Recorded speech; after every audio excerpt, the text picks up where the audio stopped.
Hello everyone. Tonight we are drifting back to a night of thunder, the night when the sky cracked open like a prophecy. And somewhere in a tiny village called Smiljan, a baby cried for the first time. It was July 10th, 1856.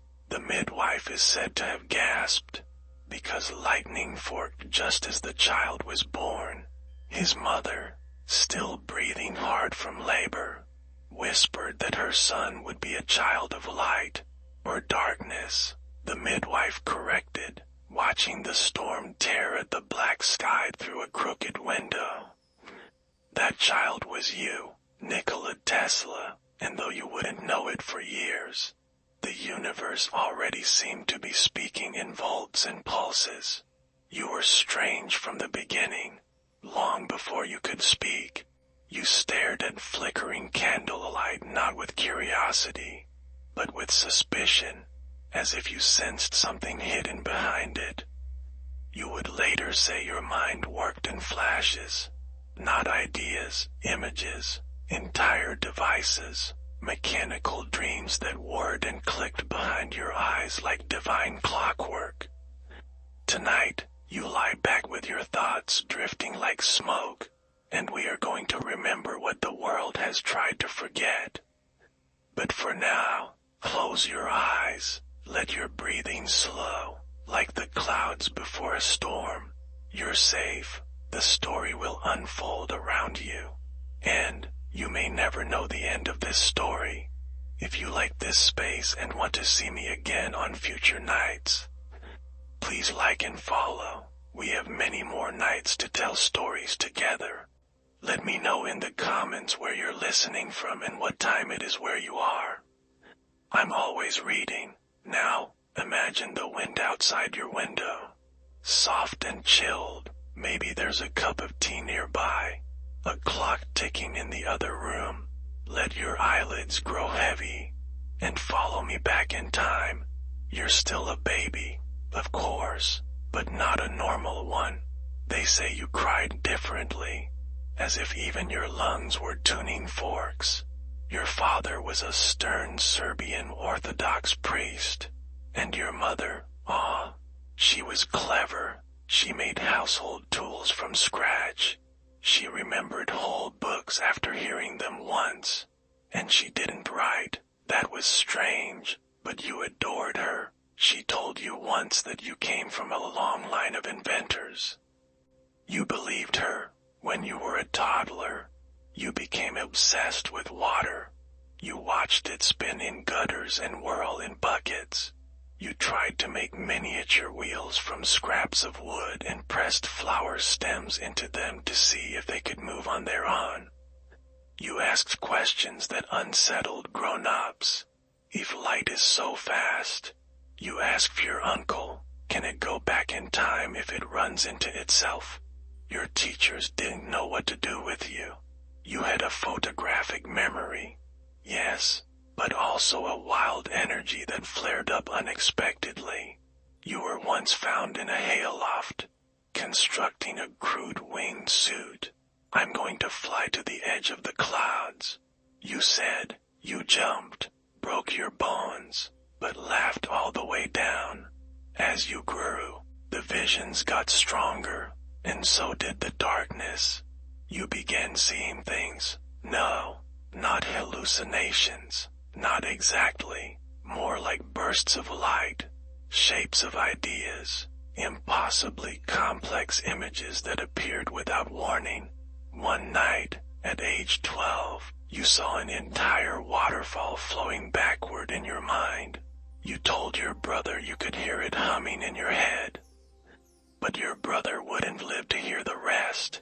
One morning, he rode out on a horse. You weren't sure what startled the animal, but it threw him. He died instantly. The grief cracked your family like porcelain. Your father grew quieter. Your mother stopped singing in the morning. And you blamed yourself, not out loud, but something in you believed it was your fault. After that, you stopped speaking as much, and started thinking even more. You built machines in your sleep, Literally, your dreams were vivid blueprints. One day, you spent 3 hours staring at a blade of grass, not because you were bored, but because you were watching how it danced with the wind, and imagining a machine that could mimic its flexibility. When your mother found you, you told her, "I think there's a machine in everything, even this." At night, when everyone else slept, you sat by the window with a candle and a notebook. You didn't write words. You drew spirals, coils, arcs. You began to believe that the earth itself had a frequency, a rhythm, that if you could build the right instrument, maybe you could hear it. One evening, your uncle, a practical man, said, "Nikola, you must learn something useful, something with numbers. Machines are just toys." You disagreed, of course, but you smiled and nodded. Inside, you were designing an electric motor. The funny thing is, it worked. You had no formal lab, no metal shop, no real tools, just copper bits, wood shavings, and a boy's stubborn will. The neighbors thought you were odd. They weren't wrong. Your family moved several times. You grew thin and pale. Books were your only consistent friends. By 15, you were fluent in 4 languages. By 16, you could recite long passages of Goethe in the original German. But you didn't brag, not really. You just wanted someone to ask you about magnetic fields. No one ever did. Then came the cholera. Your body burned with fever for days. Hovering on the edge of life, your father, desperate, made a promise. "If you live, I will let you study engineering." You lived. Later, you said death brushed against you that week, and then let go. But not before whispering something. What exactly, you never said, but it stayed with you. A stillness, a knowing. From then on, you lived like a man who was already half ghost, unafraid of ridicule, uninterested in approval. The world didn't understand you, and that became your freedom. It's strange, isn't it, that so many geniuses are born in small places, humble roofs, cracked walls, but maybe that's the trick. You learn early that the world isn't magical, so you have to make your own magic. And you did. Oh, how you did. But we're not there yet. Tonight, you are still the boy who stared at candlelight and saw circuits. Who believed water could whisper secrets if you listened long enough. Who watched thunderstorms like they were conversations between gods. You are Nikola Tesla, and your story is just beginning. You didn't sleep much, did you? Not as a child, not as a man. For most people, sleep is where the mind resets. But for you, Nikola, the mind never powered down, it accelerated. Some nights you closed your eyes and a machine would appear, rotating slowly, its gears shining with impossible clarity. You could walk around it in your mind, turn its wheels, test its movements. No paper needed, no errors, just thought, pure and polished. Other nights, sleep betrayed you. You'd sit up in bed, gasping, because an arc of light had burst across your vision. These weren't dreams, they were something else. Flashes, designs, warnings, sometimes beautiful, sometimes unbearable. As a young man, you began to wonder if your brain was a blessing or a curse. Maybe both. Let's not sugarcoat it. You were odd. You feared germs before anyone else cared. You refused to touch hair. You calculated the volume of soup before eating it. You walked around a block 3 times before entering a building. And the number 3, well, you started seeing it everywhere. Everything had to be divisible by 3. Steps, handshakes, spoonfuls, It ruled you gently at first, then compulsively. Still, you pressed on. You left Smiljan behind and enrolled at the Polytechnic Institute in Graz, Austria. For the first time, you had access to real machines, textbooks, and professors, and something sparked there, not just in your notebooks, but inside you. On your very first day, you stayed late, running your hands along a dynamo, whispering to it, not with words, but with intuition. You want to move like water. You muttered. You rarely attended parties, but you read like a man running out of time.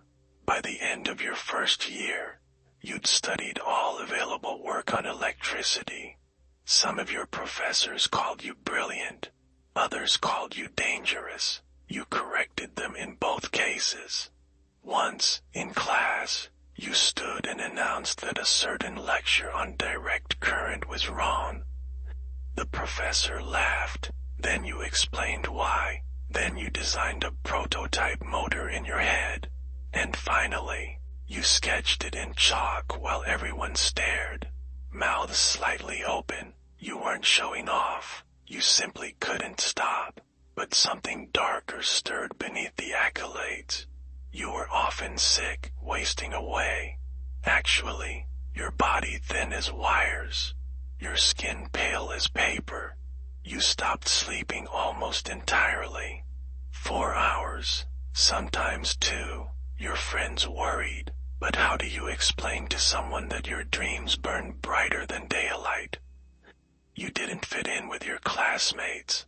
Not because they disliked you. Some admired you, but because you were never really there. Not fully. You once disappeared for days after reading a single passage in a physics book. When you returned, you had sketched an entire system of wireless lighting on napkins and shoeboxes.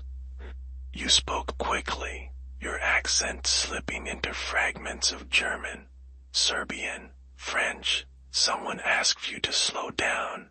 You couldn't. The ideas were coming too fast. At night, when the campus was dark and cold, you walked the riverbanks alone. You claimed the moon hummed if you listened correctly.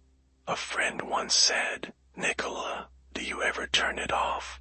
You looked puzzled. Turn what off? You were serious. There's a story you never quite confirmed, that you memorized entire books just to avoid carrying them. You said lifting a physical object felt inefficient. Instead, you read a page once or twice and stored it, photographically, forever. In fact, you claim to recall the entire contents of Goethe's Faust after a single read. Historians still debate whether that's an exaggeration, but with you, Nikola, the line between myth and memory was always blurred. Things began to unravel near your final years at Graz. Your health plummeted. You argued with professors. You began skipping classes, not out of laziness, but out of contempt. One mentor tried to stage an intervention. Tesla, he warned, "You're burning the candle at both ends." You replied, "No, I am the flame." Eventually, you dropped out. The reasons are murky, lost records, contradictory letters, shame. Some say you failed. Others believe you left in protest, unable to conform to the limits of academia. You didn't bother to explain. You just vanished. For a while, you wandered. Your family begged you to return home. You didn't. You took odd jobs, moved between cities, Graz to Maribor, then Prague, then Budapest. Each time, your mind carried more machinery. A rotating magnetic field, a bladeless turbine, a vision of invisible waves sending messages across the sea. Then came the voice, in Budapest, while walking in a park with a friend, reciting lines from Faust as you often did. Something struck you, a flash, a vibration. Your eyes widened. You grabbed a stick and began drawing frantically in the dirt. "It's the motor," you said. "I see it. I see it turning." That's when the idea fully formed. The alternating current induction motor. Silent, efficient, elegant, the future. That single design would change the world. But no one knew it yet. Not even you. For now, you were still drifting, broke, misunderstood, often starving. You took a job at a telegraph company. Fixed machines no one else could fix. Slept in closets, read all night, smiled rarely, dreamed constantly. A colleague once caught you staring at the sky during lunch. "What are you thinking about?" "Tesla," you answered. "How the earth sings to itself, and how to hear it." He laughed. You didn't.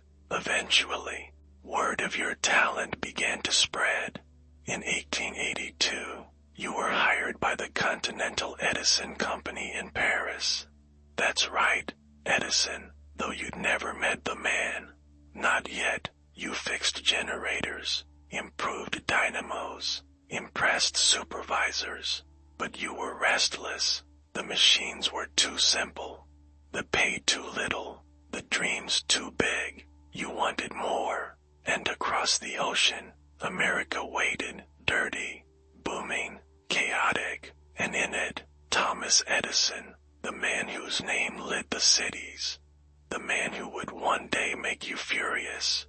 But not yet. First, you had to leave behind everything.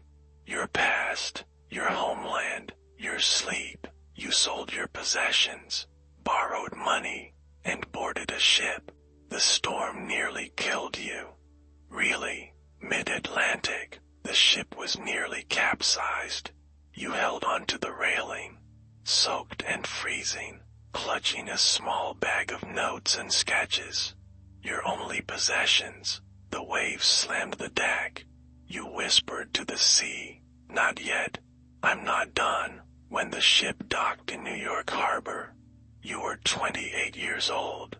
You had 4 cents in your pocket, a rolled-up blueprint, and a letter of recommendation that read, "I know 2 great men. One is you, the other is this young man.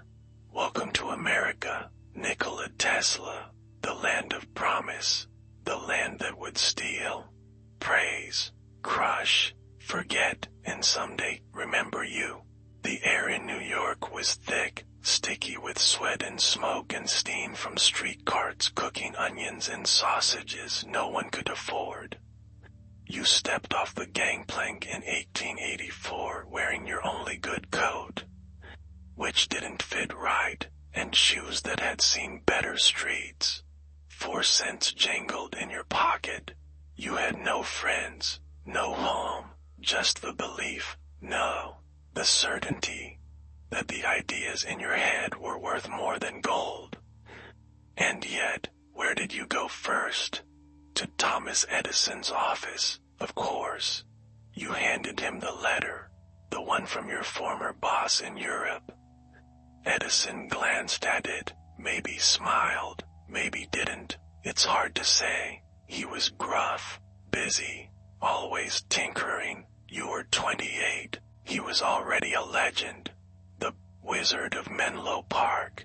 They called him. You should have known this wasn't going to be a friendship. But still, you offered him your mind. And he said yes. Kind of. He put you to work fixing machines that even his best men couldn't handle. You did it, of course, in days, not weeks. You took apart the DC generators and rebuilt them more efficiently. Faster, cleaner. You skipped lunch, slept under your workbench. Once, you stayed up for 84 hours straight, tweaking a faulty dynamo until it purred like a cat in a thunderstorm. And what did Edison say? Interesting. That was his highest praise. He promised you $50 if you could improve his designs. So, you did, with math, with vision, with a obsessive precision. When you finally returned, exhausted and proud, he laughed, not kindly. You don't understand American humor. He told you. You didn't laugh. He never paid.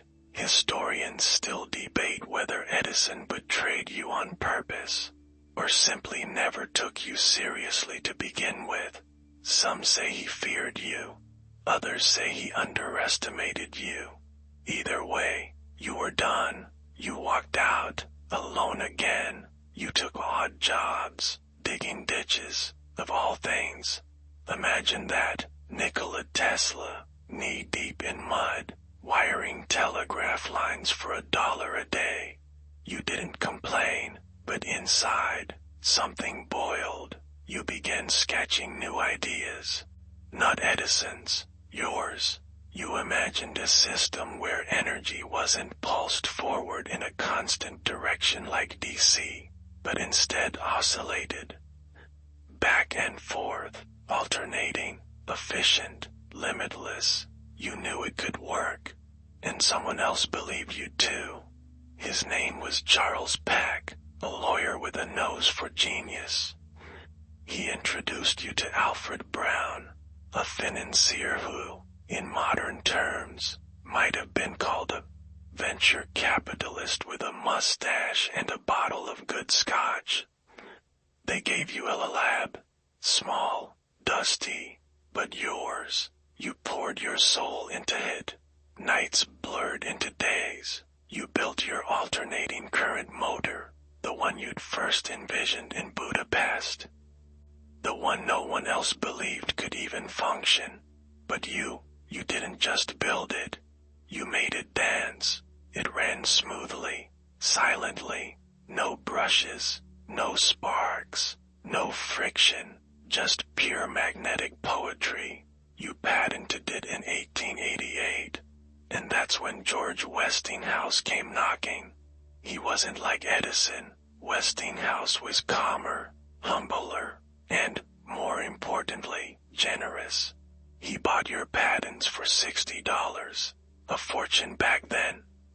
More importantly, he offered you royalties on future usage of your system.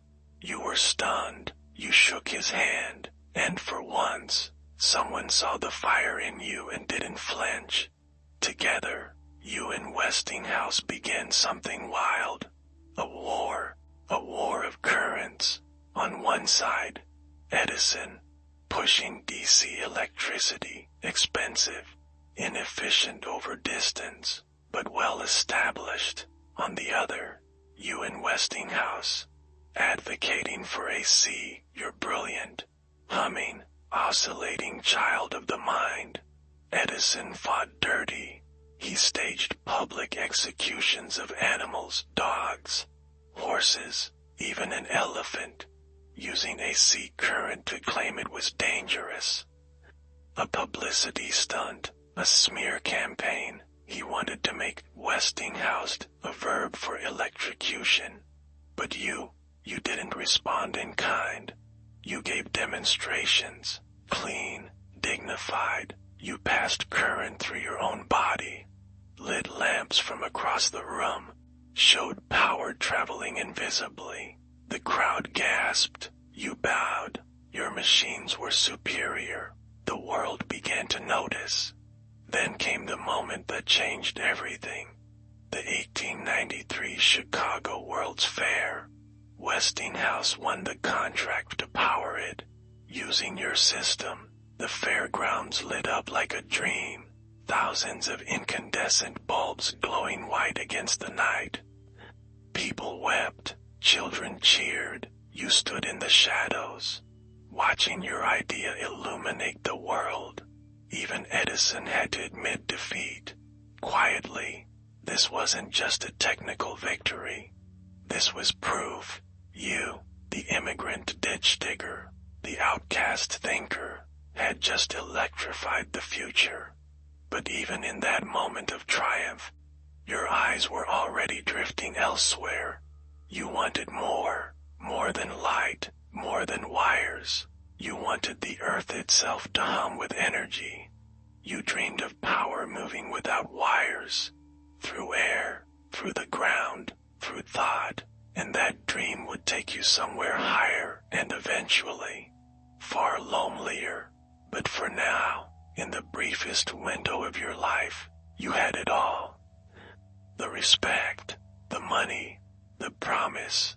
Still, you never bought a mansion, never married, never even really celebrated. Instead, you returned to your lab and whispered to your machines, "Now we begin again." You stood at the edge of Niagara Falls with your long coat flapping like a flag in the spray. The roar of the water filled your ears, but you weren't overwhelmed. You were listening to rhythm, to energy. You always said nature spoke to you in frequencies, and here it shouted in volts, crashing, endless power, wild, relentless, beautiful. It was 1895, and the world was watching. The Niagara Falls Power Project would be the ultimate proof that your alternating current wasn't just for light bulbs and parlor tricks. It could tame nature, feed cities, redefine civilization. Westinghouse had won the contract, of course. And you, well, your AC patents were the heart of the whole design. Every transformer, every wire, every spinning turbine, it all pulsed with your vision. A magnetic ballet turned Niagara into power. Clean, efficient, and traveling hundreds of miles without dying at the gate. Something Edison said could never be done. You didn't make a speech that day, didn't pose for a photo. You simply looked at the mist and whispered, "It is done." No one heard you, but you didn't care. The work was its own witness. But behind the triumph came the cost. You had sold your royalty rights to Westinghouse. Yes, the same royalties that could have made you one of the richest men on earth. You did it to save the company during a financial crisis. They couldn't afford the millions you were owed, so you tore up the contract. Just like that, you said the future mattered more than fortune. Westinghouse gave me my start. You said he believed in me when no one else would. Some called it foolish, others noble. Historians still argue about it. But the truth, you never really cared about money. Not in the way the world did. You cared about ideas. Still, it was a turning point. While Westinghouse became a powerhouse in energy, you drifted into something else, something stranger. You began to dream of wireless power, the towers that could transmit electricity through the air, across oceans, into homes and ships and even the Earth itself. Your theory, the planet was a giant conductor, a resonant body. If you struck it just right, with the correct frequency, you could transmit energy through it. Not over it, no wires, no grid, just pure current humming through soil and stone. People thought you were mad. So, you did what any brilliant madman would do. You built a coil, not just any coil, the Tesla coil, towering, buzzing, spitting arcs of white lightning into the air like a thunder god's guitar solo. You used it to test frequencies, study resonance, terrify pigeons, and nearly burn down your lab more than once. Neighbors complained, newspapers speculated, some said you were contacting Martians, others whispered about weaponized weather. But you didn't listen. You were building the blueprint of the future. And then, J.P. Morgan entered the picture. The titan of finance, a man whose eyebrows had their own gravity. He saw your ambition and smelled profit. You told him your plan, a global system of wireless communication and power. Telephony without wires, light without limits. Energy raining invisibly from the sky. Morgan nodded. He gave you $150, a fortune at the time, to build a transmission tower. You called it Warden Cliff. It would be your cathedral, your moonshot, your undoing. You moved to Long Island and oversaw every inch of its construction. The tower arose like something ancient, a skeletal ribcage of steel pointing at the heavens. Beneath it, a deep shaft into the earth. You believed you could make the ground itself sane, but problems began immediately. The money ran out, the technology moved slowly, and worse, Marconi, your rival, had just transmitted a radio signal across the Atlantic, using your patents. He'd copied your designs. You seed. Morgan was unimpressed. Where's the return? He asked. Where's the money? You had no answer, only vision. Then came the final nail. Morgan refused to fund further expansion. Not because he didn't believe it would work, but because he feared free power. If anyone could access energy without wires, without meters, how would he sell it? That was the moment you learned the rules. America doesn't reward vision, it rewards control. Warden Cliff stopped, the steel rusted, the debts grew, and you began to unravel. Your laboratory, your dream, your cathedral, it was abandoned. Years later, it would be demolished for scrap. But in those months before its fall, you still wandered the grounds at dusk, whispering to the tower, checking bolts, tuning the earth like a violin that never played. You weren't chasing money. You were chasing a world that had never existed. A world where energy was everywhere. And the tragedy, you almost made it real. The pigeons came first. They fluttered near your windowsill in the late afternoons, when the city's noise softened and the sky turned the color of cold steel. One by one, they arrived, gray, white, speckled, until a flock made your hotel their kingdom. But one pigeon, one particular white pigeon, became everything. You were no longer in a lab. No more lightning coils, no towers, no newspaper interviews or camera flashes. By the early 1900s, you had drifted into obscurity, and with it, into room 3327 of the Hotel New Yorker. Your final sanctuary, a high floor, good air, quiet. You barely left. Your once celebrated name faded from headlines. Your patents expired. Marconi was praised for inventing radio. Edison was worshipped for the light bulb. Westinghouse remained a titan. And you wandered the room, hunched and whispering, working equations on napkins and hotel stationery.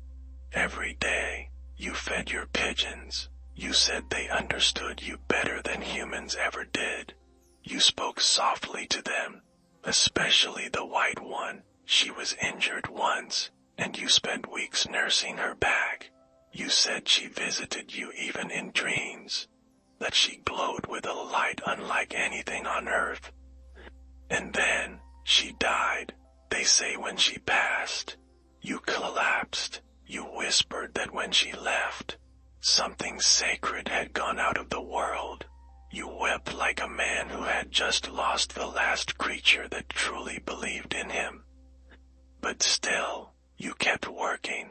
In that hotel room, you scribbled notes about Talaforce, a directed energy weapon, a so-called death ray.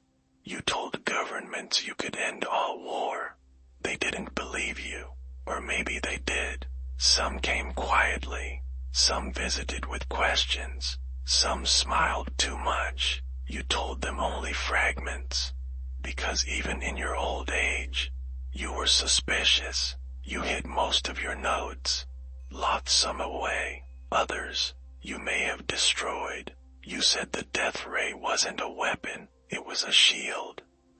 a defensive wall of charged particles, invisible and silent, that could make any nation impenetrable. Historians still debate whether you actually built a prototype or if it ever existed beyond sketches and memory. Some think it was a bluff. Others claim the blueprints vanished after your death, taken by unnamed men in suits. And your mind, still sharp, still dangerous, you claim to have developed a way to photograph thoughts.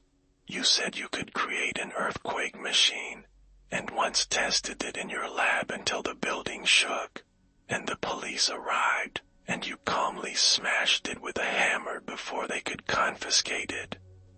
You once said, if you want to find the secrets of the universe, think in terms of energy, frequency, and vibration. The world had long stopped listening, but you hadn't stopped talking. You gave interviews, occasionally, always dressed in your trademark three-piece suit, gloves, and high collar. You looked like a ghost giving a lecture. You warned about wireless power falling into the wrong hands. You said nature could be controlled, that one day, technology would be so powerful, we'd no longer know where man ended and machine began.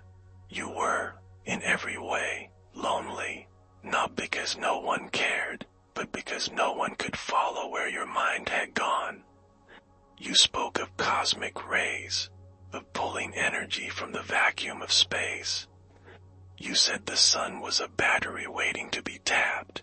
You imagined planes powered without fuel, devices that healed the body through vibration, machines that could read minds, alter dreams, whisper into the atmosphere, and yet no funding. Your notes were scattered, some burned, some misplaced, some maybe never written at all. You carried the formulas in your head, a fortress of frequency and solitude. Back in your room, you watched the city lights blink on each night. You knew many of them were powered by your system, alternating current. You never gloated, just watched, and sometimes you'd speak aloud to yourself. They will come around someday. You never married, never owned a home, never profited, but you lived with clarity and with conviction. In your final years, your only consistent joy was feeding birds and walking to the library. You said the silence in those halls reminded you of the future, how it might sound. And then, on January 7th, 1943, your chambermaid knocked. No response. Again, still nothing. Inside room 3327. You were gone. No fanfare, no wealth, no family. Just a body, alone beneath white sheets, surrounded by stacks of notes no one understood. The FBI arrived within hours. They seized your papers, your safe, your drawings, your unfinished ideas. To this day, some of those documents remain classified. Why? No one says. You were buried with no great monument, just a quiet service. But the world began to wake up. They looked around and saw your fingerprints everywhere in fluorescent lights, in remote controls, in the very shape of the wireless age. You were the ghost behind every outlet, the whisper inside every current, and even in that dim hotel room, surrounded by pigeons and shadows, you never stopped dreaming of the light. You arrive in America with pockets nearly empty, dreams wrapped in scrolls, and a name few could pronounce. The air in New York smells of coal, sweat, and steam. It's 1884, and the city doesn't care that you've built motors in your dreams. It just wants you to survive. You wander the streets, alone, the sky iron gray above, buildings taller than anything you've seen. English feels like a clumsy boot on your tongue. But you have a letter in your hand, an introduction from your former employer, Charles Batchelor, and that letter opens the door to a man named Thomas Edison. He greets you briefly, eyes scanning the paper. Batchelor had written, "I know two great men. One is you, the other is this young man." Edison chuckles. He gives you a test. Repair a broken DC dynamo no one else could fix. You do it in less than a day. Impressed, Edison hires you, but not as a partner. As a worker, you toil for him like a machine inside a machine shop. Day and night, improving generators, rewiring chaos, fixing what the others broke. Then comes the promise. Edison offers you $50 if you can redesign his entire DC system, make it more efficient, more stable. That money is more than you've ever imagined. So you do it in 3 months, with blueprints drawn from memory and designs mapped entirely in your head. You return to claim your reward. Edison laughs, a short, biting laugh. "Tesla, you don't understand our American humor. You don't laugh, and you walk out, something bitter crawling behind your ribs. You're left with nothing, no savings, no contract, just shame. You've been betrayed by the man whose name lit up cities. And worse, you know you've just helped improve the system you already know is flawed. Direct current, or DC, is limited, weak over long distances, inefficient, but Edison clings to it because it's his. And you know the answer isn't DC. It's alternating current.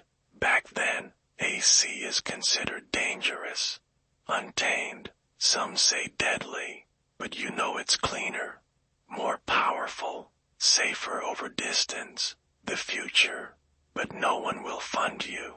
You take jobs digging ditches for $2 a day, building wiring channels. Men scoff when you talk about invisible energy and rotating magnetic fields.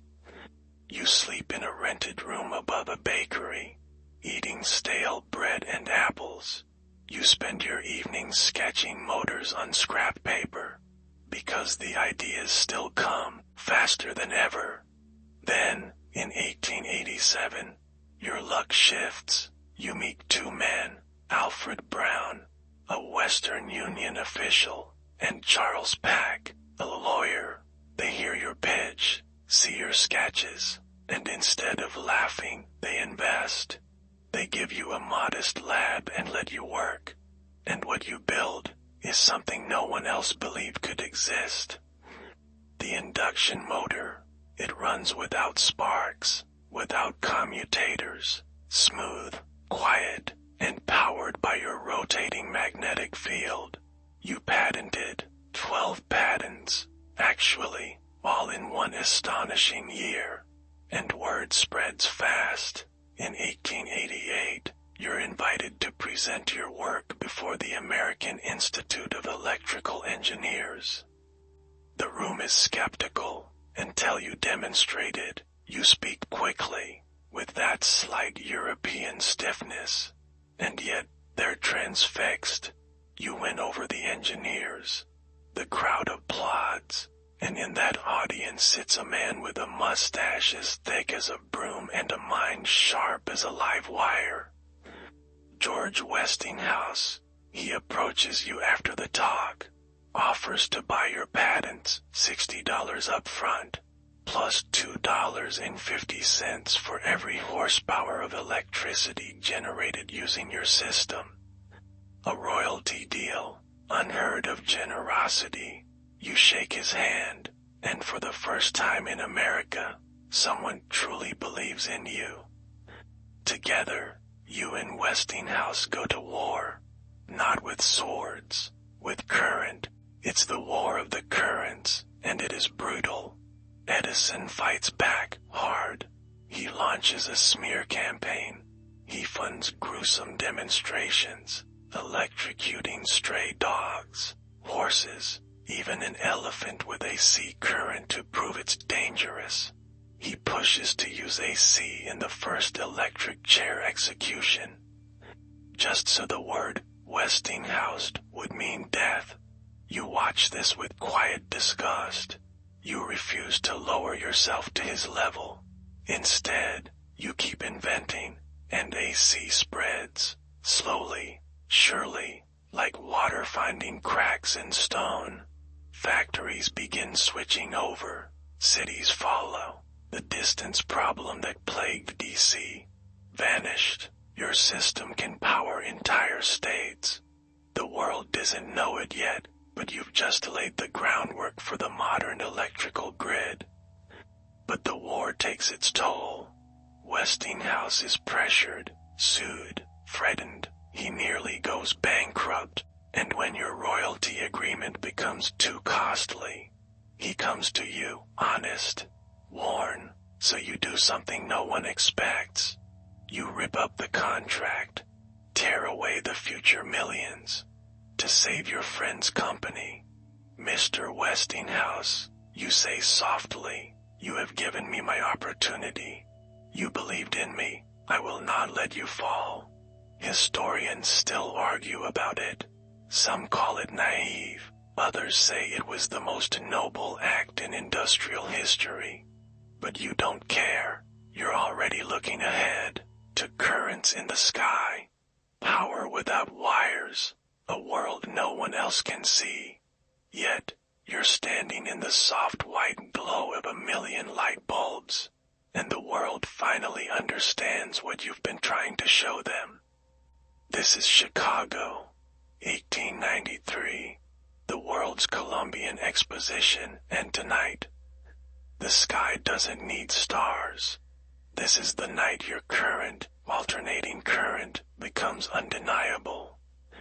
The fairgrounds span nearly 700 acres.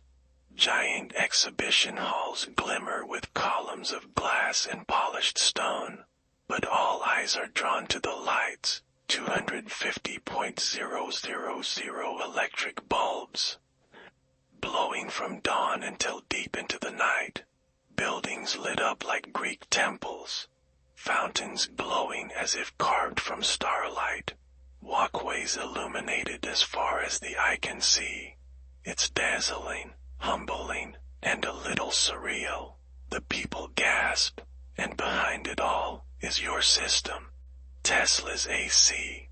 Of course, you didn't wire it all yourself, but it was your design, your motor, your legacy being etched in light.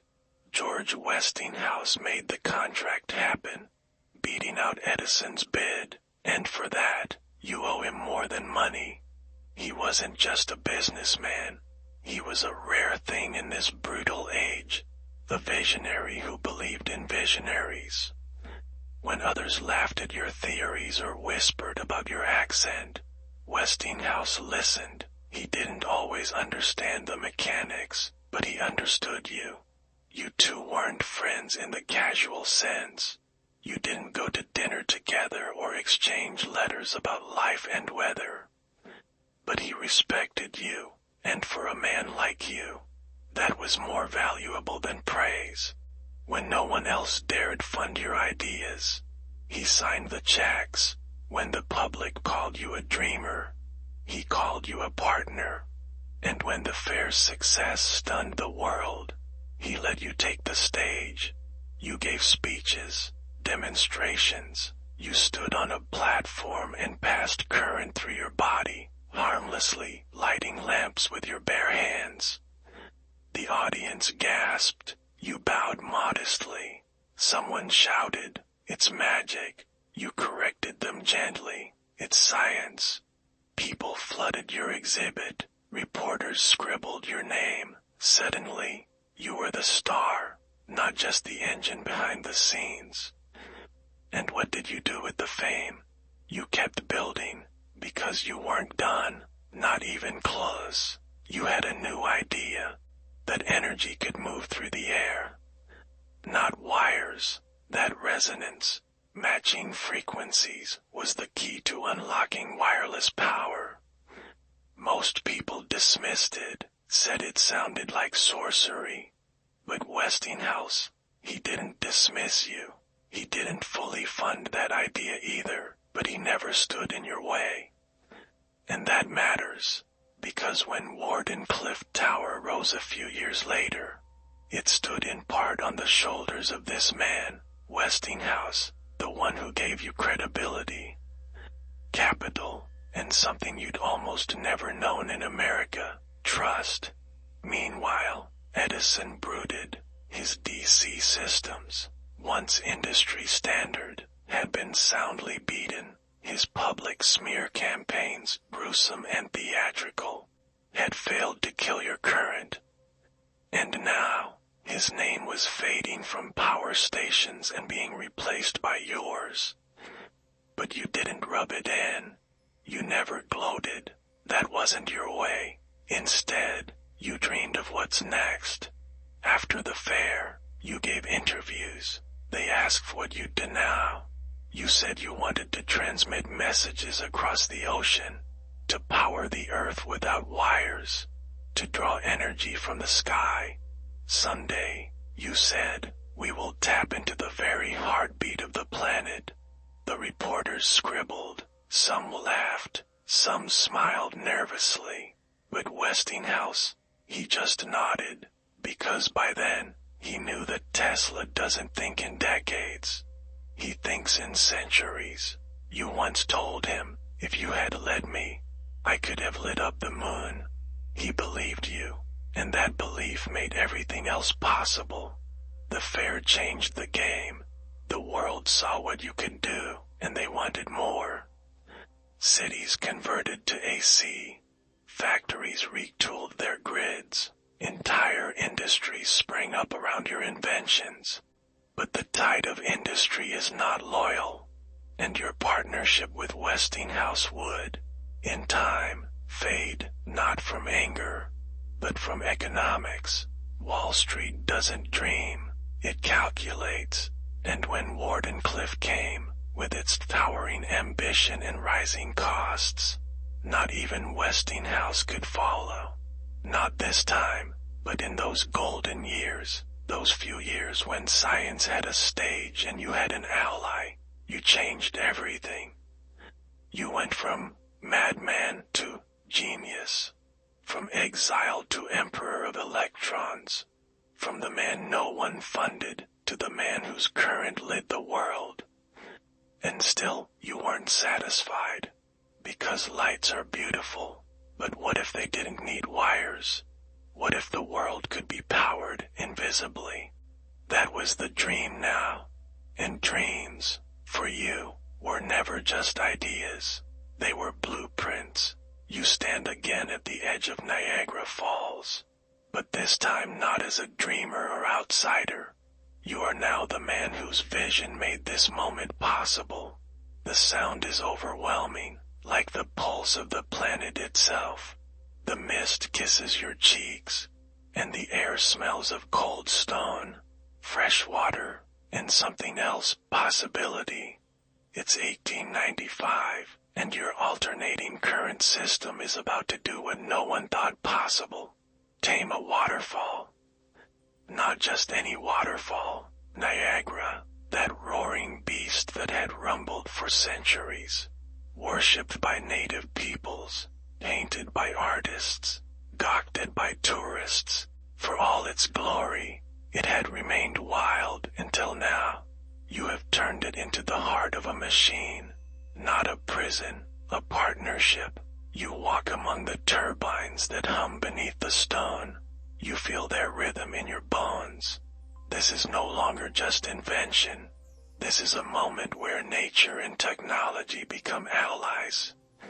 The world doesn't quite understand it yet, but the future will begin here, where white water meets copper coils. Edward Dean Adams' power plant, designed with your patents, begins operation. It converts the kinetic energy of falling water into mechanical energy, then into electric current, AC current. Your current, delivered to Buffalo, 26 miles away. That alone was considered impossible. But it works. Better than anyone imagined. The papers declare a new era. Engineers applaud. Even your enemies nod in reluctant admiration. But you, Tesla, are already moving on in your mind. You see not just rivers, but oceans of energy, airwaves of electricity, planetary harmonics waiting to be heard. And while Niagara becomes a symbol of human triumph, you don't smile much. You nod, humbly, and return to your hotel. You don't want a medal.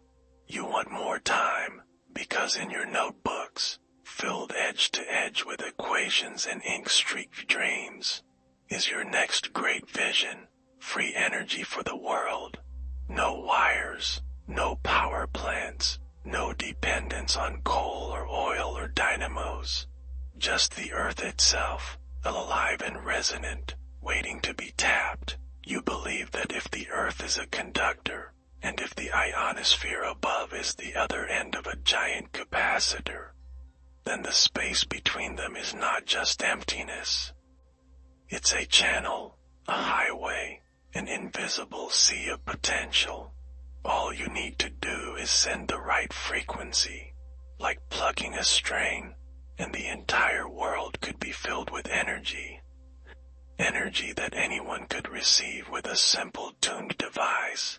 Electricity in the air. You say this openly. No one believes you, or rather, no one with money does.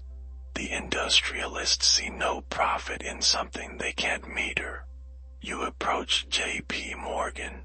Yes, that J.P. Morgan, the kingmaker of industry. You show him your plans. You tell him the truth. This is not just for communication. Not just for lighting homes. This is for powering the planet. He funds the start of your tower, Wardenclyffe, but only because he believes it will make him richer. He thinks you'll build a global wireless communication network, something that will dwarf the telegraph and telephone systems of the time. You do plan to build that, of course, but you plan to build much more. You don't tell Morgan everything. You should have. You acquire land in Shoreham, Long Island, a remote bluff with solid ground and distance from skeptics. Construction begins. A massive 187-foot tall tower with a 68-foot copper dome begins to rise. Underground, you dig deep wells for grounding rods. You lay out a web of underground tunnels. You work day and night, alternating between genius and obsession. Locals call it a strange place. Some say it's haunted, others say it glows at night. They're not entirely wrong. You test signals. You tune frequencies. You claim you receive transmissions from another planet. Mars, perhaps. The press mocks you, but quietly. Other scientists wonder.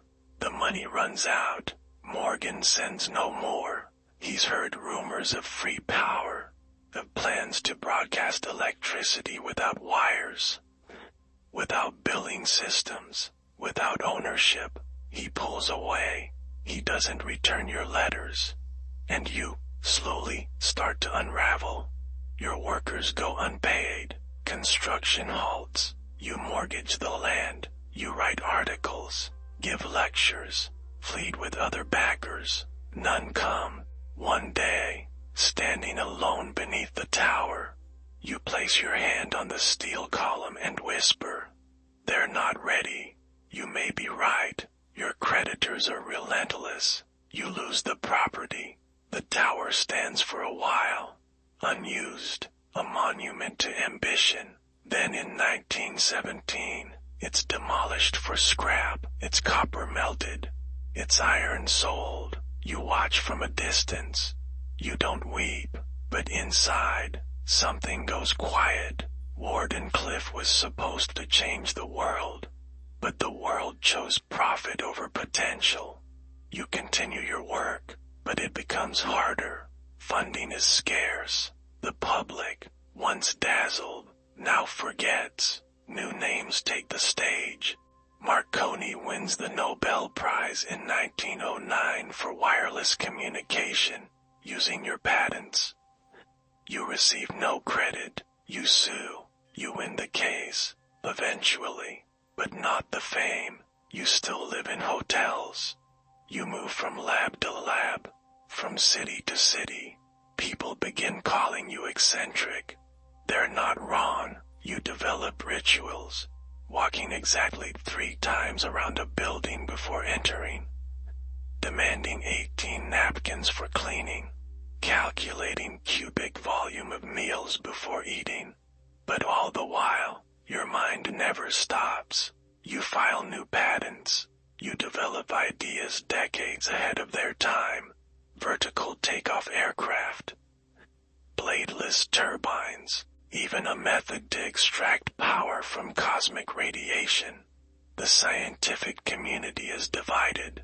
Some call you brilliant, some call you delusional, but all of them keep watching, because even as the world moves past your name, your ideas keep happening. You no longer chase wealth, you chase symmetry, harmony, the resonance that echoes beneath reality. You once said, if you only knew the magnificence of the 3, 6, and 9, then you would have the key to the universe. People laugh, but then they notice. Your inventions often use those numbers. Your rituals revolve around them. Your towers, your coils, your pulses, they all reflect some deep, invisible rhythm. You believe the universe was a song, and you spent your life trying to hear it. Niagara was just the overture. Wardenclyffe was the great crescendo that never reached the audience. And yet, your music plays on, in every wire that hums, every satellite that beams, every glowing screen and wireless pane. The melody is yours, Nikola, and the world, the late to applause, is finally beginning to hear it. The tower rises like a skeletal cathedral, a steel ghost stretching toward the clouds on the remote shore of Long Island. Wardenclyffe, you call it. To some, it looks like a giant mushroom or radio mast. To others, it's just another eccentric monument from the mind of a man who refuses to make peace with limits.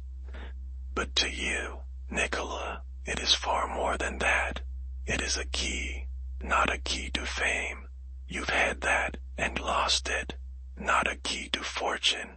That has always slipped through your fingers like sand. This is a key to the planet itself, to resonance, to the heartbeat of the earth. You believe the world is not a collection of objects, but a symphony of frequencies, that we are vibrating beings sitting atop a vibrating sphere, surrounded by vibrating air, each part of the universe tuned like the strings of a violin. And with the right tone, just the right note, you could make the air hum with energy. Energy that could travel, leap, fill, and light up everything. You're not just trying to build a wireless transmitter. You are trying to wake the planet. The tower itself stands 187 feet tall, topped with a giant copper dome, and anchored by deep steel rods reaching into the earth. Beneath it, you build a labyrinth of tunnels. The system is radical, even to today's scientists. You're not just broadcasting through the sky. You're attempting ground transmission, using the earth as a conductor to carry power like a singing bowl ringing across the globe. You test in secret. At night, they say the air around Wardenclyffe would crackle, that nearby telegraph offices would receive phantom signals, that compasses would twitch. One farmer claims his cows gave birth to calves with odd patterns in their fur. Nonsense, maybe, but even nonsense bends its head slightly when you're involved. You send bursts of current into the ground, You fire electrical pulses into the sky. You say you receive strange signals back, delicate, rhythmic, possibly intelligent. You hint at communication from beyond. The press is both enchanted and amused. Some call you a mystic, others a crank. They invent the phrase Tesla rays and wonder aloud whether you're trying to talk to Martians. You don't confirm or deny it. Not exactly. Instead, you write letters, papers. You explain your theory of Earth resonance, how the planet can be made to vibrate like a bell, and how energy, once harmonized with those natural oscillations, could travel through it like music through a cathedral. You demonstrate on small scales. You build oscillators that shake rooms. You use tuning forks to explain concepts to engineers who squint and nod slowly, unsure if they've just learned something or been hypnotized. But then, J.P. Morgan pulls out. You can feel it coming before the letter arrives. He stops responding. The funding stops. The contractors leave. The equipment begins to rust. You try other financiers. No one bites. They say it's too radical, too unproven, too risky. But the truth is simpler. There's no meter on wireless power. And if there's no meter, there's no profit. You don't say it publicly, but privately, to a friend, you confess. Morgan controls the current, not me, and he will not let the river run freely. Without funding, construction halts, your debts grow, the property is repossessed, and in 1917, during wartime paranoia about foreign transmissions, the U.S. government orders the tower destroyed. You don't watch the demolition. You can't. Instead, you sit in your rented hotel room and listen. And in that silence, something inside you collapses. Wardenclyffe wasn't just an experiment. It was your soul in steel. But the world wasn't ready. The world wanted Edison's factories and Morgan's profits. You once told a journalist, the present is theirs, the future, for which I have really worked, is mine. You say it with no bitterness, just exhaustion. You're not done inventing, not yet, but something in your tone changes after Wardenclyffe. The interviews become stranger, the ideas wilder. You talk about a machine that could split the earth, a mechanism that could tap into cosmic rays and power cities from space. You speak of a wall of energy that could make war impossible by vaporizing armies before they could invade. You call it teleforce, but the public calls it a death foray. You try to explain it's not for destruction, but for deterrence, a shield, a silent protector powered by your resonance technology. Governments half listen. They ask questions.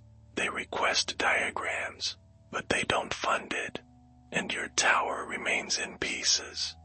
Decades later, conspiracies would swirl around it, that you had created something too powerful, that the government seized your papers, that the truth about Wardenclyffe remains locked in some drawer, filed under dangerous and inconvenient. Historians debate it still. Did your tower truly work? Were you close, or were you simply a man who'd flown too near the sun, trying to bottle lightning without asking permission? Regardless, your failure didn't stop you. You continued working, continued dreaming, but now in smaller rooms, with cheaper paper, with less time. One evening, someone asked you if you would ever rebuild the tower. You looked out the window at a city lit by your current, pulsing silently beneath the sidewalk, and you said, the tower is not necessary. The idea still exists, and the idea cannot be destroyed. But deep down, you missed it. The copper dome, the vibration, the vision. What would have happened if Wardenclyffe had succeeded? Would the world be different? Would power be free? Would nations have grown through peace? Not patents. You'll never know, and neither will we. But sometimes, when the wind shifts over Long Island, and the ground feels just a little warmer than it should, you wonder. You wonder if a whisper of that current still lingers beneath the soil. Still humming, still waiting. You live now in a hotel room, room 3327, 33rd floor, Hotel New Yorker. The walls are beige, the window looks over the Hudson, the floors creak in the morning, and the elevator is slow. But you don't mind. You chose this room for one reason. It's high enough above the city's static, where the air feels cleaner, where your thoughts can echo without interruption. It is 1934. You are 78 years old, and you are no longer just eccentric in the public's eye. You are legend. Ghost, curiosity. To the hotel staff, you are polite but distant, always dressed immaculately, black suit, crisp collar, gloves, tie. You wear cufflinks even when you're alone. Your voice is soft, formal. You move slowly, deliberately. Some think you're fragile. They don't see your notebooks, dozens of them, stacked along the walls, filled edge to edge with calculations, sketches of machines, and cryptic symbols. You write until your fingers ache. You sleep very little, maybe 2 hours a night, sometimes none. You eat no meat, drink only milk and hot water. You walk precisely 8 miles a day, always in dress shoes, even in snow. And of course, you feed the pigeons. You love them, truly. You call them by name. You believe they recognize you. Every morning, you scatter seed across Bryant Park and whistle softly.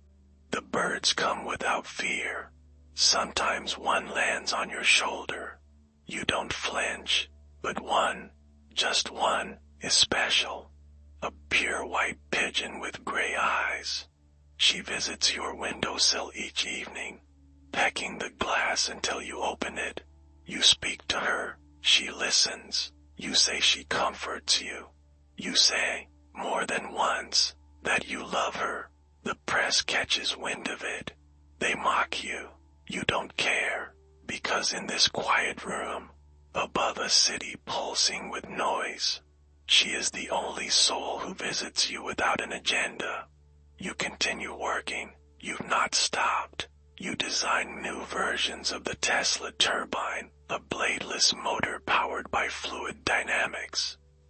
Elegant, efficient, silent, you sketch new systems for transmitting images over long distances.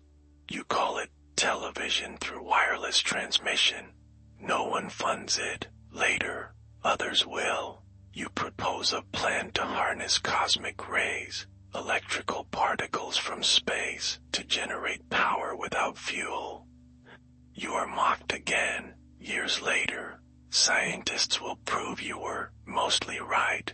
You suggest the Earth vibrates on a measurable frequency. That energy isn't created, it's revealed. Like a radio signal tuned just right. You hint at weaponized sound, earthquake machines, invisible shields. Some say it's science fiction. Others take notes quietly. You write to governments, the United States, the Soviet Union, proposals for a weapon of peace, a beam of charged particles that could shoot down enemy aircraft hundreds of miles away. You call it Teleforce, but the media renames it the Death Ray. They love the phrase. You hate it, because the point isn't destruction, it's prevention. You believe if every nation possessed such a defense, war would become obsolete. No one listens. They nod politely. You suspect your letters are being intercepted. You become more cautious. Paranoia creeps in, not loud, but steady. You stop trusting the telephone. You stop accepting guests. You use codes in your writing. You burn some pages. You hide others in your room, wrapped in cloth, taped under drawers, slipped into hollowed-out books. And still, the visions come. At night, you dream of light that bends, of planets wrapped in energy, of music from stars. You wake up scribbling, your hands trembling. You give interviews sometimes, always in your stiff, elegant way. You still speak with clarity, but now there's a flicker in your eye, something sharp and far away. You speak of numbers, 3, 4, 5. You say these numbers hold the key to everything. No one understands. You stop trying to explain. The pigeons understand. They never question. One evening, your white pigeon doesn't come. You wait. Nothing. The next night, still nothing. And then she returns, but limping, injured, bleeding slightly from one wing. You cradle her. You clean her wound. You wrap her gently in cloth and let her rest beside your desk lamp. She blinks slowly, unafraid. You don't sleep. You just sit there, whispering. You are not just a bird. You are the light of my life. You say that, out loud, to no one, and when she dies 3 days later, something inside you goes dark. You say, when she died, I knew my life's work was finished. From that point on, you move more slowly. Your letters become fewer, your notebooks thinner. You still walk, but not as far. You still dress sharply, but with less precision. The hotel staff notices. They don't ask questions. One day, a maid finds you collapsed near the window. You recover, but the glow never really comes back. Years pass. The world outside races forward. World War II erupts. Planes scream overhead. Bombs fall across Europe. You watch from afar. You offer your Teleforce concept to the U.S. government again. You are politely ignored. Instead, they build other weapons. You retreat deeper into room 3327. Now, you speak to almost no one. You rarely eat, but you still write. Pages of numbers, pages of sound frequencies, pages of imagined machines with no practical name. Some think you've gone mad, but others think you've gone somewhere else, somewhere deeper, a place the rest of us will reach too late. You stop going out entirely. The pigeons come less frequently. The world forgets your name. Marconi is praised. Edison is canonized. Ford is worshipped. You are a footnote.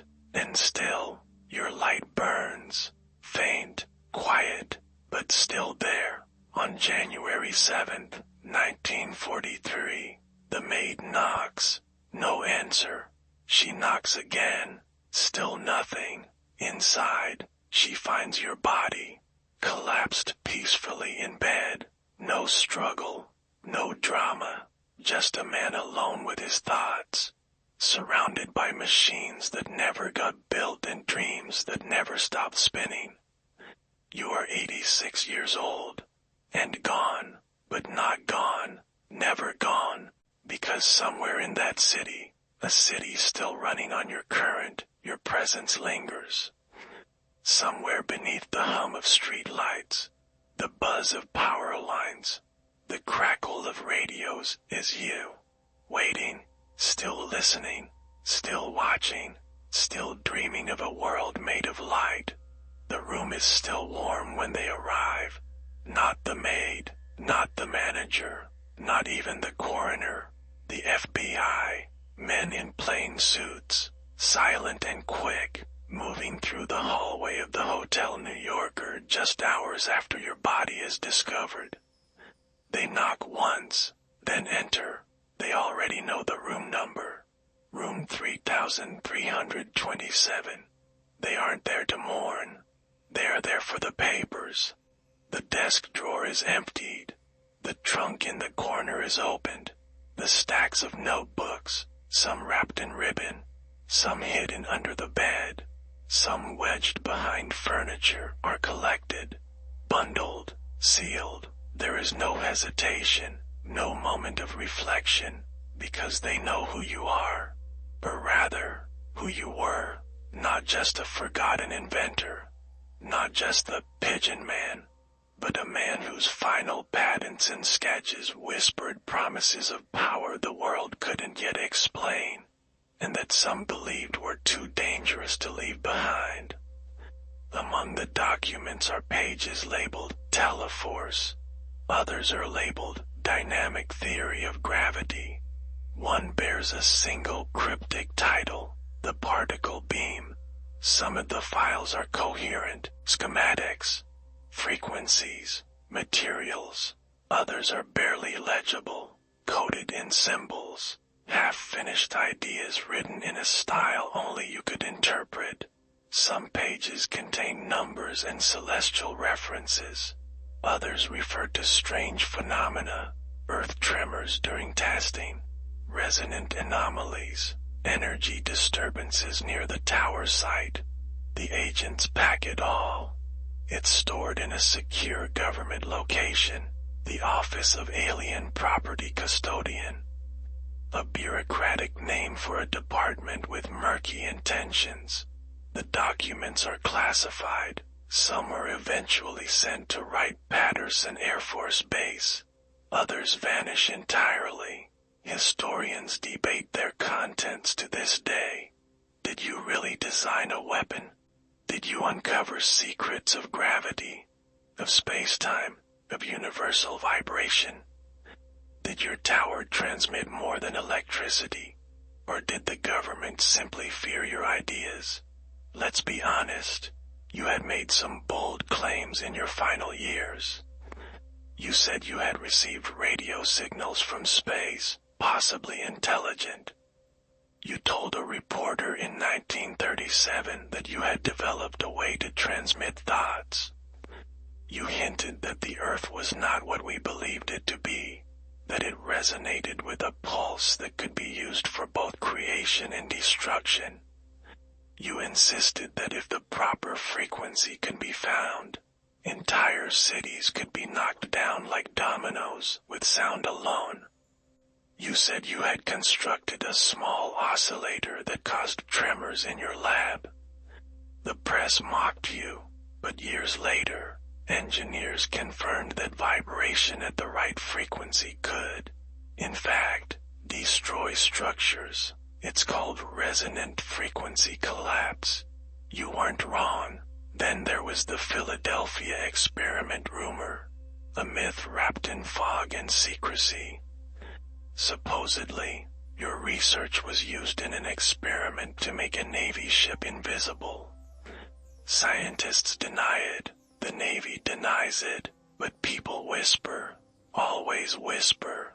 And what of your dynamic theory of gravity? You claimed gravity wasn't a force, but a result of energy interacting with the fabric of space, a theory that, eerily, resembles parts of modern quantum field theory.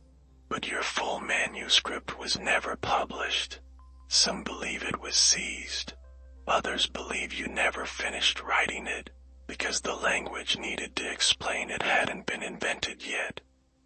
You spoke often of scalar waves, of energy fields that weren't yet recognized by physics. You believed in a unified field, long before Einstein's efforts. You even challenged Einstein publicly, suggesting his theories were incomplete. He never responded directly. You died poor, but the moment your name hit the obituaries, governments began to pay attention. Your death ray was suddenly more than a curiosity. Military advisors scrambled for details. Soviet officials asked for access. American scientists began combing your patents with renewed urgency. And not just the United States. The Nazis, too, had a file on you. They monitored your work closely before the war. They studied your patents. Some say they tried to replicate your ideas on resonance and wireless energy. They failed or succeeded too quietly. After your death, the Cold War became a race not just of arms, but of minds, and your mind had been ahead by decades. Some believe your particle beam technology became the conceptual ancestor of modern directed energy weapons. Others say your ideas contributed, secretly, to the development of HARP, a real atmospheric research program often cited in conspiracy theories. And some believe the Star Wars defense initiative of the 1980s, Reagan's plan for a space-based laser system, was inspired, in part, by whispers of your unpublished designs. And yet, there was no funeral parade, no monument, no apology, just a quiet obituary. Inventor dies alone in hotel room. A short column on the 3rd page. No mention of the files, or the theories, or the secret scramble behind the scenes. But the stories keep surfacing. One man claims to have seen blueprints for a global energy grid based on your Earth resonance theory. Another says his father worked on a classified Tesla file project in the 1950s. And a physicist in Russia writes that your theories of scalar energy were suppressed by Western powers. True, no one knows, because the documents remain sealed, or missing, or shredded, and yet your influence grows. From the U.S. Patent Office, where your name still appears on dozens of innovations, to college campuses, where students build working Tesla coils as freshman projects. From the edge of science to the center of mystery, your name is spoken in the same breath as Edison, Einstein, Hawking, but with a pause. Because you're not just science. You're myth, a missing chapter, a genius the world still isn't sure it wants to understand. Your tower may be gone, your body returned to dust, your dreams locked in government basements. But your shadow, your electrical ghost, lives on, in humming coils, in radiant waves, in the very air we breathe. And maybe that was your real invention, not a machine, not a weapon, but the idea that everything is connected, that energy, light, vibration, and thought are part of the same infinite current. And if we could just find the right frequency, we'd hear the truth, not as sound, but as silence. There is no grand procession, no solemn gathering of statesmen, no orchestral tribute under high cathedral ceilings. Your funeral, Nikola, is quiet, almost clinical, a man who lit the world, given no more ceremony than a whisper. There is no body in the coffin. Your remains, cremated quickly, are stored in a spherical urn, a globe of polished bronze, simple and strange, just as you would have preferred. No cross, no statues, no flowers, just geometry and silence. Your ashes are eventually taken to Belgrade, the city of your birth, or close to it, a place where they still remember your name not with confusion, but with reverence. In Serbia, you are not the forgotten genius. You are a national hero, a symbol of mind unchained. They name schools after you, streets, airports, even a unit of measurement. The Tesla, used to describe magnetic flux density. Fitting, you were never meant to be weighed by ordinary scales. And yet, back in America, where your mind once danced through electric storms and your fingers built the bones of a modern world, your memory is misplaced. The New York Times runs a short obituary. Other papers follow, reluctantly. A few colleagues pen tributes. But not Edison. He is already dead. Not Westinghouse. Dead too. Your generation has left the stage. And the next, they barely know who stood there before. But the government remembers, and so do the files. Your papers remain sealed for years. Fortunes are returned to your family in Belgrade, but not all of them. Some are never seen again.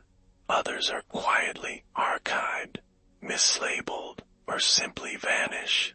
There's a man named Dr. John G. Trump, an electrical engineer working for the Office of Alien Property. He reviews some of your confiscated documents. Later, he claims that nothing in them posed a threat, that your ideas were speculative, philosophical, and promotional, but we both know that's not the full truth. You had a way of hiding things in plain sight, of burying blueprints in poetry, of encoding designs in rhythmic sequences and harmonic ratios. Anyone looking for traditional schematics would miss the symphony. It wasn't just about machines. It was about principles, frequencies, forces that ripple beneath material reality. You once said, the day science begins to study non-physical phenomena, it will make more progress in 1 decade than in all the previous centuries of existence.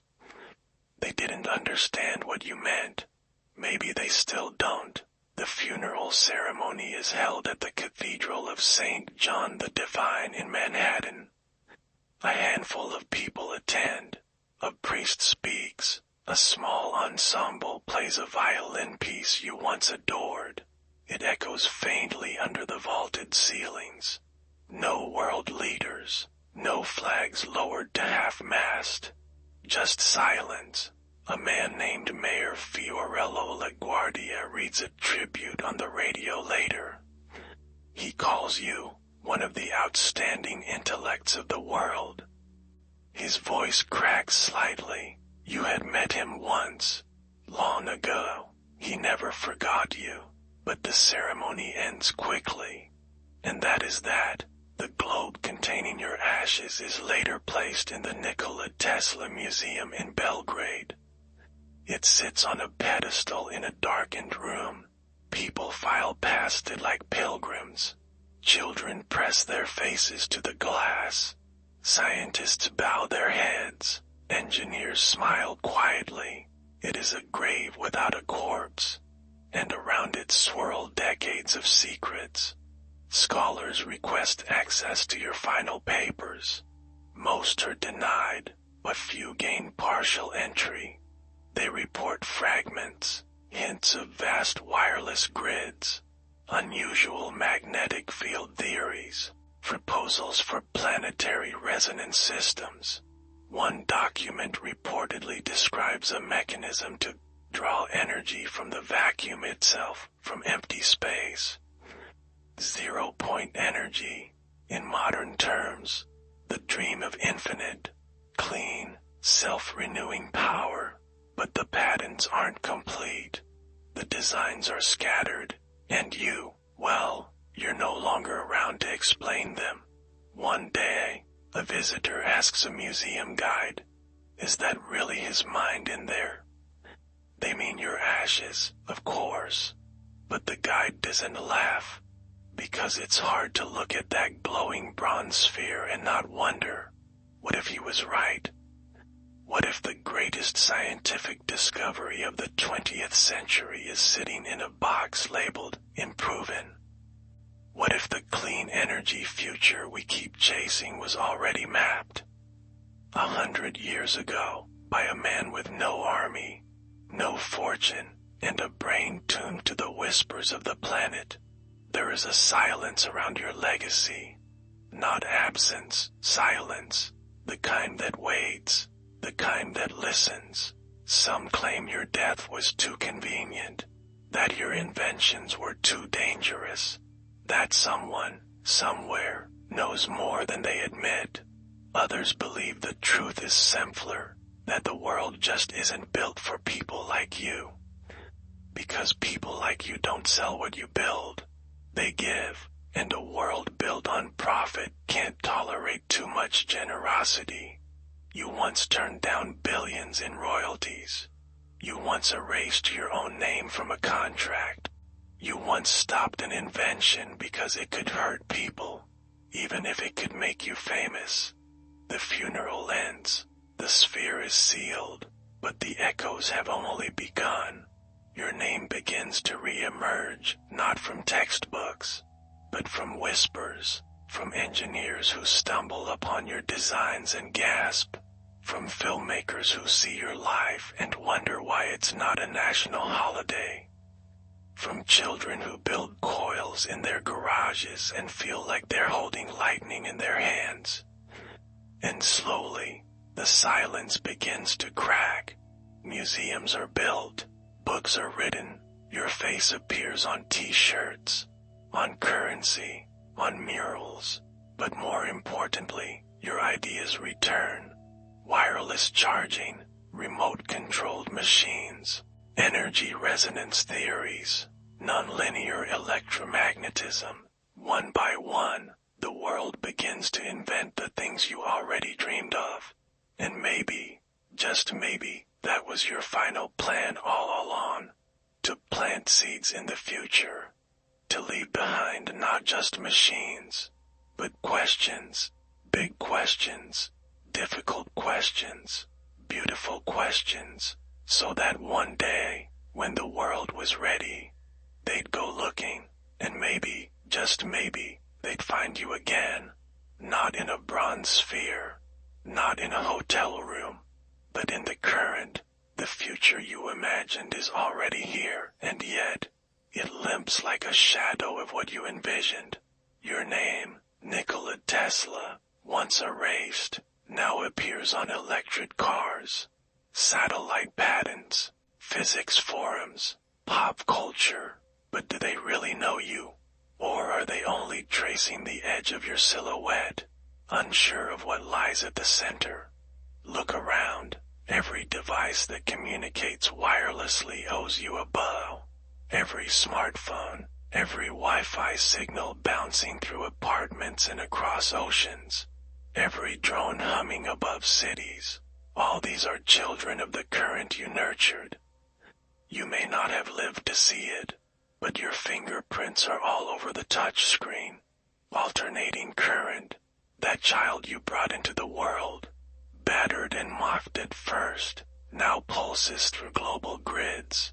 It hums behind walls, flickers in bulbs, powers subways and elevators and entire cityscapes.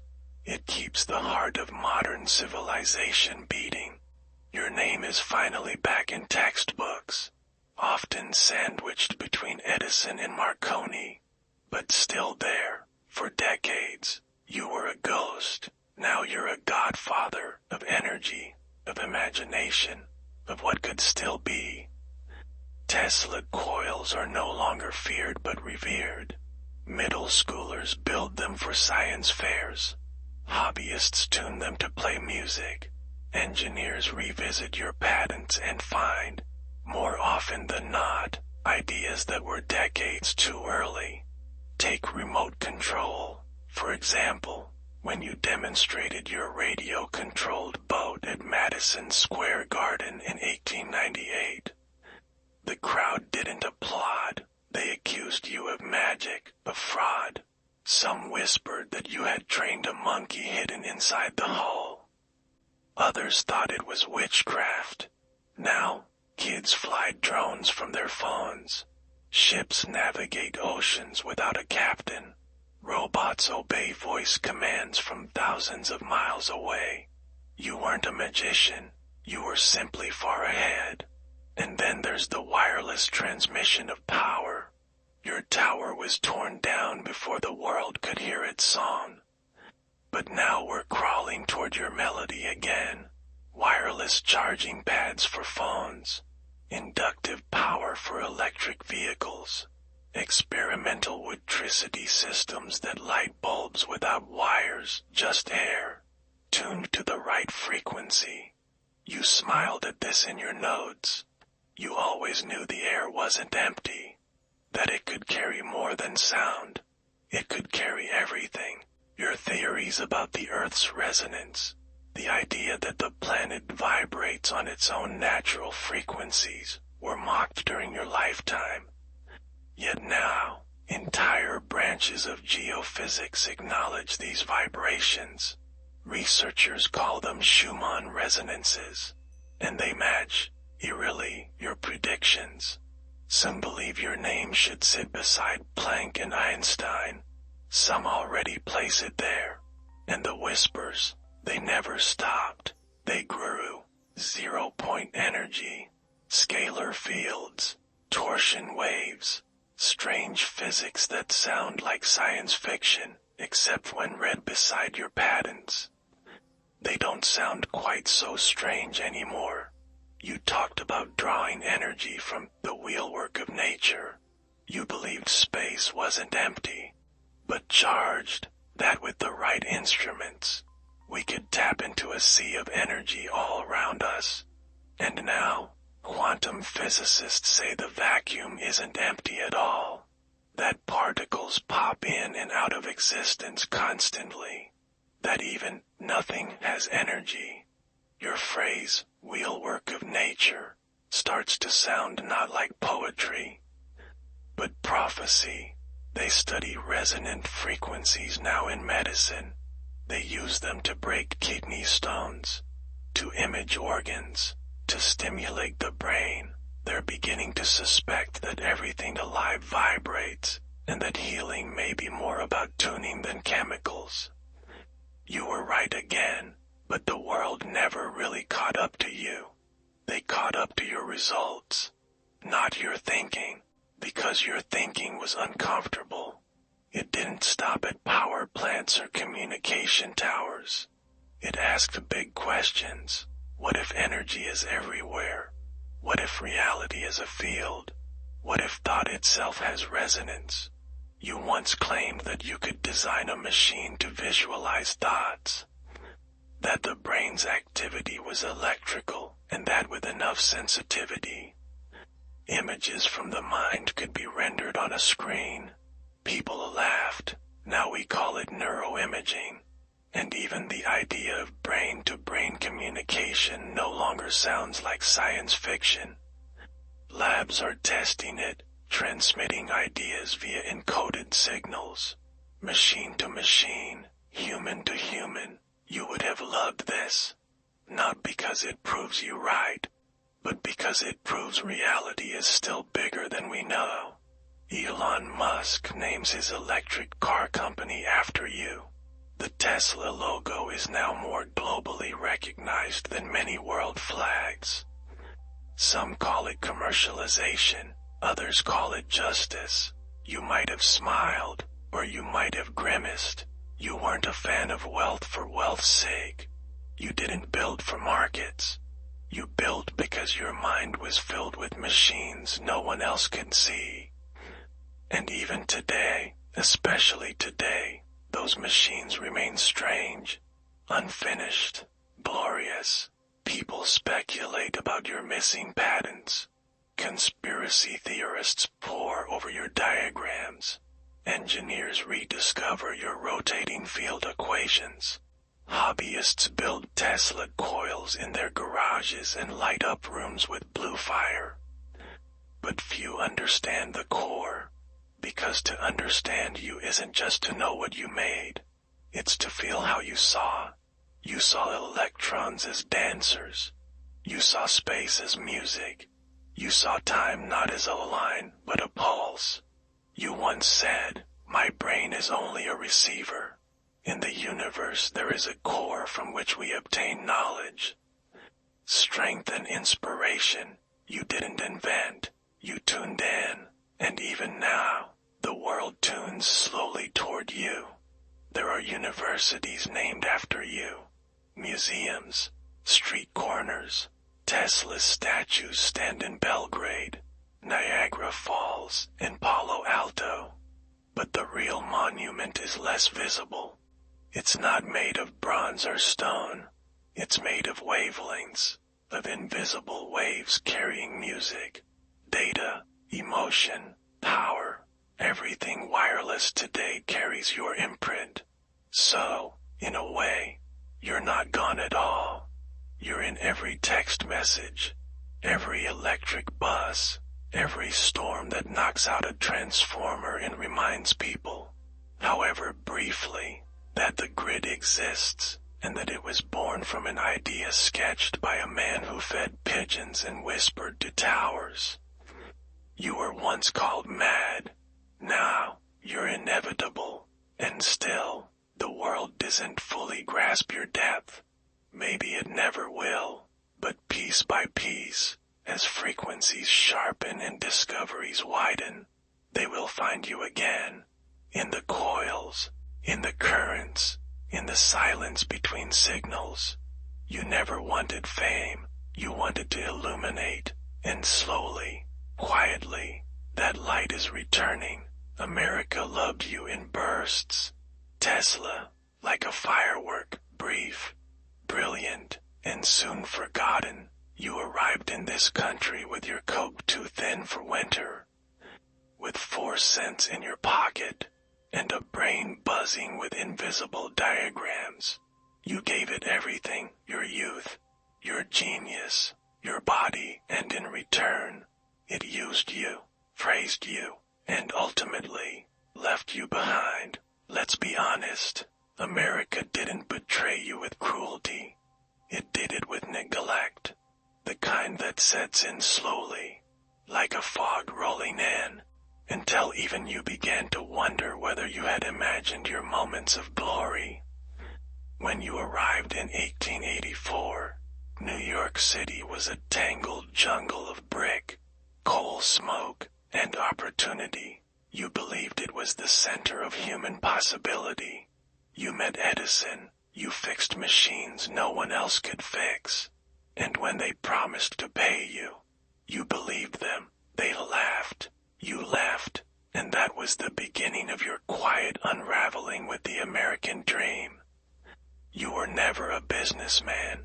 Not really. You didn't sell your soul for stocks. You didn't leverage. You didn't court investors with smooth talk and cigars. Instead, you scribbled ideas on napkins and trusted people who smiled too quickly. The patents you filed, dozens, maybe hundreds, paved the road to modernity. But you didn't hold on to them. You traded them away. You tore up contracts when Westinghouse struggled. You refused royalties when you could have demanded billions. You shared your vision, openly, instead of trademarking the future. America likes its geniuses shrewd. You were not. You were noble, and nobility doesn't pay well. By the early 20th century, the country was moving fast railroads, oil empires, telegraphs, stock tickers. Your ideas moved faster, but they didn't make money fast. And so, they were left behind. The industrial titans, Morgan, Rockefeller, Ford, they dealt in control. You dealt in freedom. You wanted energy to be free, not as in costless, but as in unbound. You wanted it to be a human right, not a product, a field, not a franchise. And that scared them. They called it impractical, but what they meant was uncontrollable.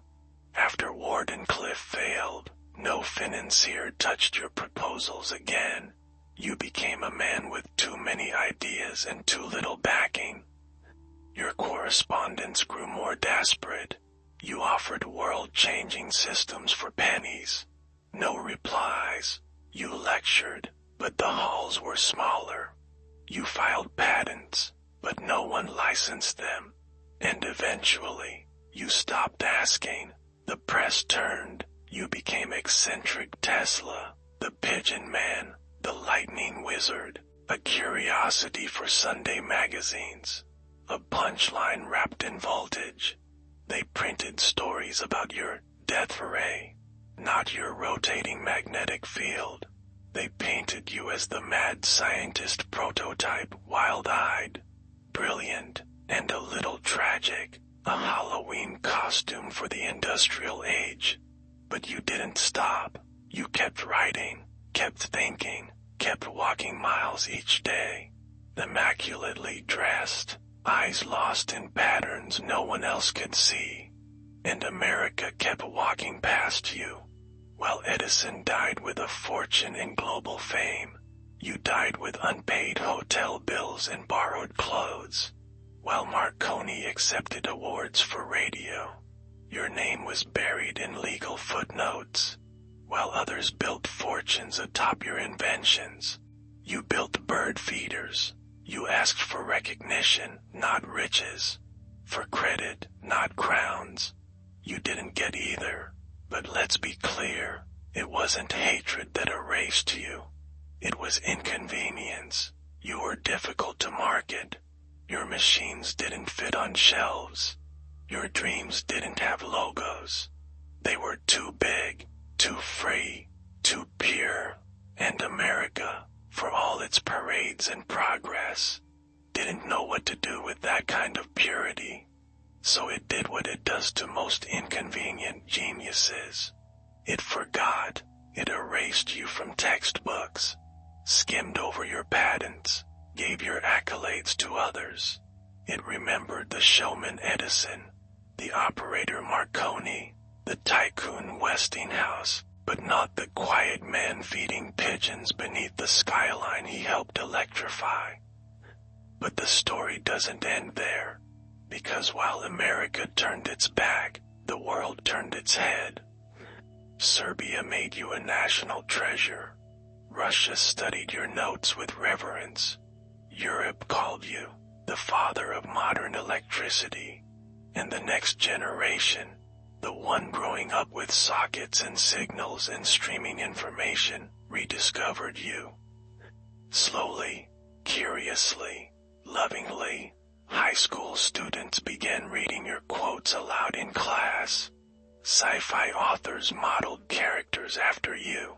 Filmmakers wrote you into their scripts, sometimes as a prophet, sometimes as a ghost. A car company borrowed your name and then lit up the world with it. And eventually, even America remembered. Statues were built, flags unveiled, your face appeared on coins. Not enough, not nearly, but something. Still, it's worth asking, why do we forget the ones who give too much? Why do we abandon the minds that create our tomorrow just because they didn't patent it properly? Why do we fund factories, but not vision? Tesla, your tragedy isn't that you were misunderstood. It's that you were underused, under-recognized, undervalued by the very society that now pulses with your ideas. But you never hated America. You believed in its promise, even when it failed to deliver. You once said, "I do not care that they stole my idea. I care that they do not have any of their own." That was your anger, not in betrayal, but in waste, in mediocrity, in the refusal to imagine boldly. And so now, generations later, as the world seeks clean energy, faster communication, harmony between man and machine, we come crawling back to your notebooks, dusting off pages, trying to translate brilliance we once tossed aside. And we realize, you were never gone. We were. We left the room. We turned the page too early. But your light, your current, it waited. Quietly, patiently. And now, we listen again, to the hum beneath the silence, to the frequency we once ignored, to the man we turned away from, and must now face.